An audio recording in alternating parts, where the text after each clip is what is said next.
చెప్పాలి గైస్ మీకు స్టోరీ చెప్తా. ఆ ఇంటి ఓనర్ అంత డబ్బు మనిషి అంటే, స్టార్టింగ్ జాయిన్ అయినప్పుడు మనం రెంట్ ఈ హౌస్లో దిగినప్పుడు మనం 2 months రెంట్ ఇచ్చాం. 7,500 అంటే 15,000 ఓకే, 10,000 ఒకసారి ఇచ్చి ఒక 2-3 days తర్వాత కొన్ని రోజుల తర్వాత బ్యాలెన్స్ ఇచ్చాం. మొన్న ఒక రోజు గొడవ అయింది. గొడవ అయ్యాక తెలియగా ఆ రోజు నేను రెంట్ ఇచ్చాక గొడవ స్టార్ట్ చేశాడు అన్నమాట. గొడవ స్టార్ట్ చేశాడు. నేనేం చెప్పాను, సరే అయిపోయింది, నైట్ అయిపోయింది. మా నైట్ మేము నిర్ణయించుకున్నాం, సరే ఇల్లు ఖాళీ చేసేద్దాం లేదు.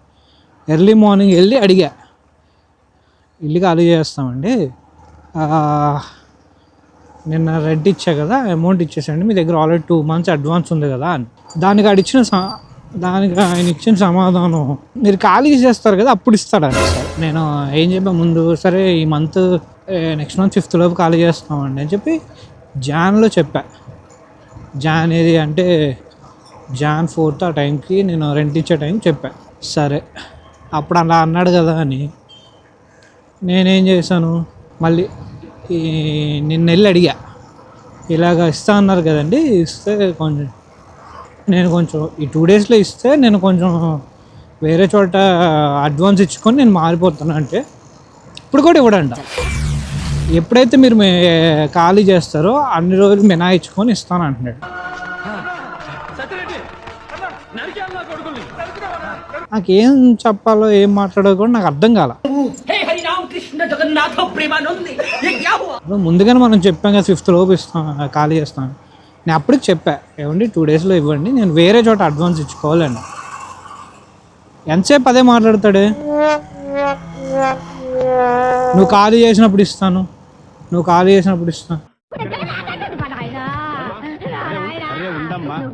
ఈ డబ్బులు ఇవ్వరే, నాకు తెలిసి ఎలాంటి వాళ్ళు నాకు అర్థమైంది ఎప్పుడు. ఎందుకంటే మా ఇంటి ముందు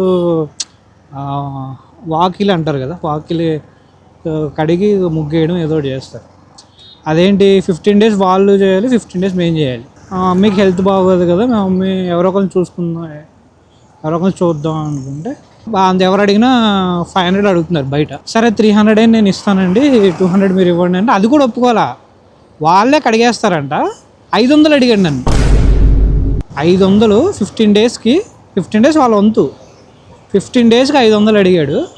500 ఏంటంటే మరి అంటే 100 తగ్గించి 400 ఇవ్వండి, ఆ చాక్ పీస్లు చీపుర్లు ఏమైనా ఉంటే మేమే తెచ్చేసుకుంటా ఉంటా అంటే. నెల హౌస్ రెంట్ 7,500తో పాటు 400 ఎక్స్ట్రా మేము ఇవ్వాలన్నమాట వాకిలు కడిగినందుకు. ఎక్కడైనా నెలకి 300-200 తీసుకుంటారు వేరే వాళ్ళు. ఏకంగా 500 అడిగాడు. నేను అడిగేసరికి 400 తీసుకున్నాడు. అంటే చెప్పడం చూడండి, చాక్ పీస్లు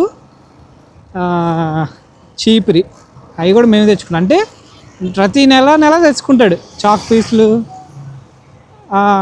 చీపురి. నాకు అప్పుడే అర్థమైంది ఇలా డబ్బు మనిషి అని. మొన్న కన్ఫర్మేషన్ అయిందన్నమాట.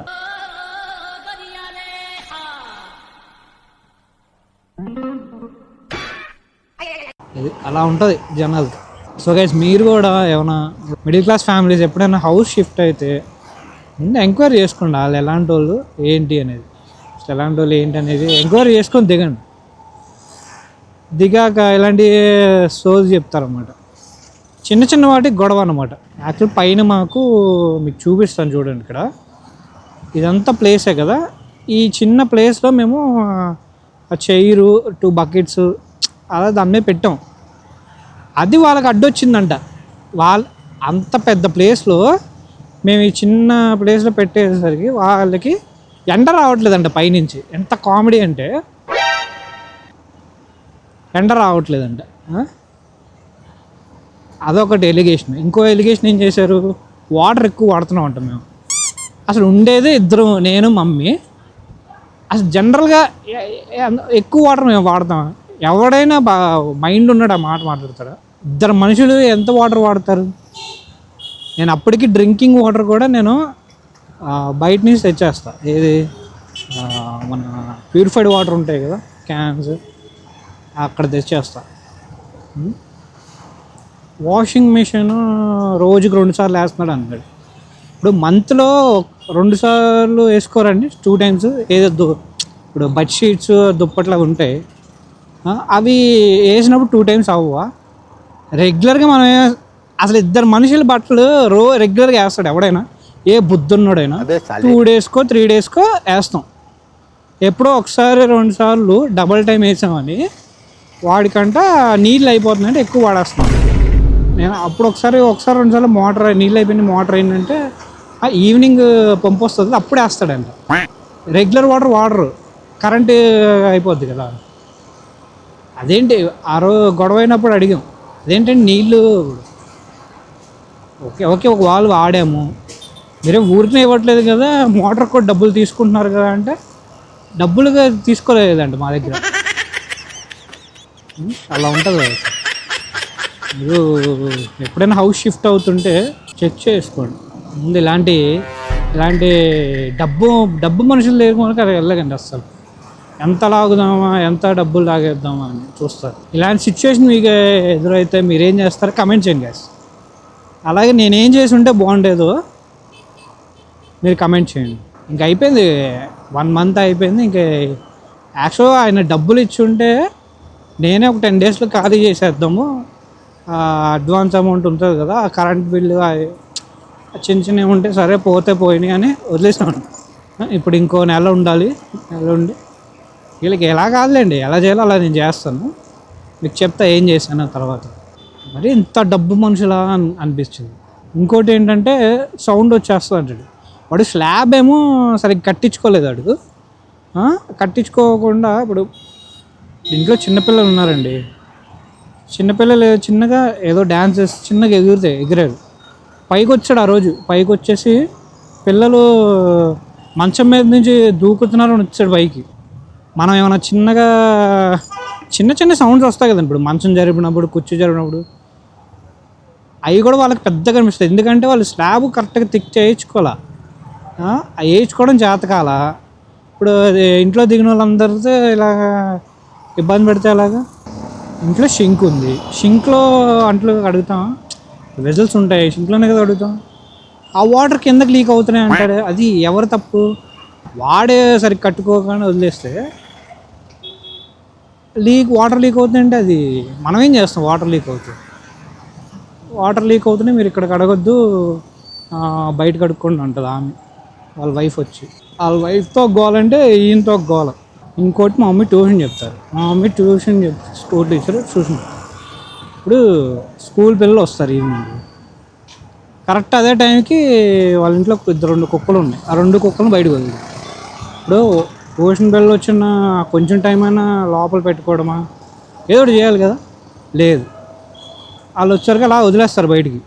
అయ్యేమో ట్యూషన్ పిల్లల మీద ఎగబడతాయి. ఇప్పుడు మినిమం సెన్స్ ఉండాలండి. ఎంత అని చెప్తాం, చిన్నపిల్లలు కాదు కదా. నాకు ఎన్ని పెద్ద అనిపించలేదు, కానీ మొన్న డబ్బుల దగ్గరకు వచ్చేసరికి నాకు చాలా కోపం వచ్చింది. వాడు ఎంత తెలివిగా చేశాడంటే, ఆ రోజు నేను రెంట్ ఇచ్చేసాక గొడవ స్టార్ట్ చేశాడు అన్నమాట. ముందుగానే ఇచ్చేస్తే అప్పుడే ఆపేసామండి కదా, అప్పుడే ఆపేస్తే డబ్బులు రావు కదా వాడికి. డబ్బులు ఇచ్చేసాను స్టార్ట్ చేశాడు. ఇప్పుడు వాడు డబ్బు మనిషి కాదనుకోండి, ఆ నెక్స్ట్ డే నేను అడిగినప్పుడు ఇచ్చేయాల, ఇవ్వాల. ఆ డబ్బులు ఉంచుకున్నాడు, 2 నెలలు అడ్వాన్స్ వాడి దగ్గర ఉంది. సరే 1 నెల అయిపోయాక మనం వెళ్ళి అడిగితేనేమో ఇప్పుడు కూడా ఇవ్వడంట. ఎప్పుడైతే మీరు ఖాళీ చేస్తారో అప్పుడు ఇస్తాడంట. అసలు ఇదేం లాజిక్ నాకు అర్థం కాల. నేను అప్పుడు చెప్పా, ఏమండి ఇలా వేరే రెంట్ అడ్వాన్స్ ఇచ్చుకోవాలి, ఈ 2 daysలో మీరు ఇస్తే నేను ఇచ్చుకొని ఖాళీ చేస్తామంటే లేదు. వాడు ఇవ్వాలనుకున్నప్పుడు ఇస్తాడండి, మనం ఖాళీ చేసుకోండి. మీలాంటి డబ్బు మనుషుల దగ్గర డబ్బులు ఎక్స్పెక్ట్ చేయడం నాదే తప్పులేంటంటే, అయితే నువ్వు ఇల్లు ఖాళీ చేయి ఇప్పుడే డబ్బులు ఇస్తానంటాడు. మనం ఏంటి, సరే నువ్వు డబ్బులు ఇప్పుడే ఇల్లు ఖాళీ చేస్తూ ఉంటావు, నువ్వు ఖాళీ చేయి డబ్బులు ఇస్తాను. అయ్యే పనులు చెప్పాలి కానీ ఇప్పటికిప్పుడు ఇల్లు ఖాళీ చేయి ఇప్పటికిప్పుడు డబ్బులు ఇస్తాడంట. ఎలా ఇస్తాడు? దాసాడండి, కట్టలు ఏమో దాసే ఉంటాడు అనుకో. నువ్వు ఇల్లు ఖాళీ చేయి డబ్బులు ఇస్తాడంట. మేము కూడా, నేను మా మమ్మీ కూడా నువ్వు డబ్బులు ఇల్లు ఖాళీ చేస్తాను, ఆడు మళ్ళీ నువ్వు ఖాళీ చేయి ఇస్తా. మేము నువ్వు డబ్బులు ఇల్లు కలిసి వస్తాం మేము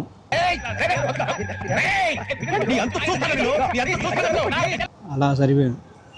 ఇంకా మా మమ్మీని సరే అమ్మా ఇంకా ఇది అవ్వదులే కానీ ఆ పంట మీద రాయేస్తే మనకే ఇబ్బంది కదా అని నేనేమన్నా ఇంక ఒక్క నెల ఓపిక పట్టి వెళ్ళిపోతుందిలే అన్న.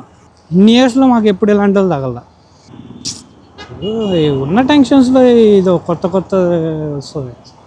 పక్కనేమో మనకి ఇంట్లో ఏమో మనీ ఉండట్లా, డబ్బులు ఉండట్లా చేతిలో, పక్క మమ్మీకి హెల్త్ బాగోట్లా, మధ్యలో పక్క ఆఫీస్లో టెన్షన్స్, ఆఫీస్లో ఇది